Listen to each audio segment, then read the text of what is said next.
Я знаю, что ты сейчас улыбнешься, прочитай мой вопрос, ведь и Аслан, и ты его очень уважали. Мы его просто любили. Это был наш брат, Алладех, Аллах, действительно просто очень смелый, мужественный был брат наш Али Адаев. Ну, расскажу один случай. В общем, было это, сейчас припомню, в 94 году, где-то июля. Я стою у двери, будучи охранником отца, у дверей своего отца, который в то время был начальником штаба. И на наш этаж заходит толпа людей, вооруженные люди, идут, спереди идет Али. То есть его все знали под позывным, вот, в общем, ламбадой. И первым идет Али, и он меня как бы толкает и идет открывать дверь начальника штаба. Я его остановил, говорю, ты что, подожди, да, я спрошу. Потом, ты знаешь, он мне говорит, Али говорит, ты знаешь, с кем мы идем? Я говорю, с кем? Шамиль Басаев. Я говорю, ну я не знаю его. Я действительно не знал в то время. И захожу к отцу и говорю, вот Шамиль Басаев пришел. Он говорит, да, конечно. Вот и потом уже Шамиль заходит к Масхадову. А мы вот остались в коридоре и уже там разговорились, подружились. И он мне начал рассказывать там про войну. Он был действительно, в то время был, уже был ветераном, участником войны. Он много чего нам рассказал интересного. Вот. Вот такой хороший брат был. Погиб он в боях в Грозном. Это было в начале января 95 года. Именно его гибель произошла возле железнодорожного вокзала, то есть в центре Грозного.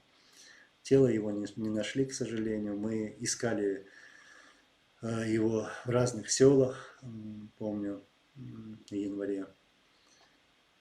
Но все-таки мы не нашли. В то время как делали? Вывозили тела убитых наших муджахидов, наших воинов, вывозили из Грозного, и были люди, которые фотографировали вот уже убитых наших братьев. И потом уже хоронили наших братьев, хоронили, и по этим фотографиям уже узнавали, где кто похоронен. Вот так вся эта система работала. В общем, никак мы не нашли его. И еще один случай, это было, сейчас вспомню, 26 ноября, когда российские оккупанты и их марионетки, оппозиционеры вместе зашли в город Грозный, штурмовали город Грозный, там было около 100 единиц бронетехники. Мы запустили их в Грозный, и там всех, буквально почти всю бронетехнику уничтожили в Грозном.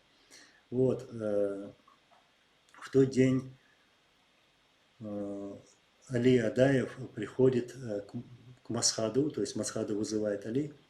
Он пришел в центральный командный пункт, этот центральный командный пункт находился в президентском дворце.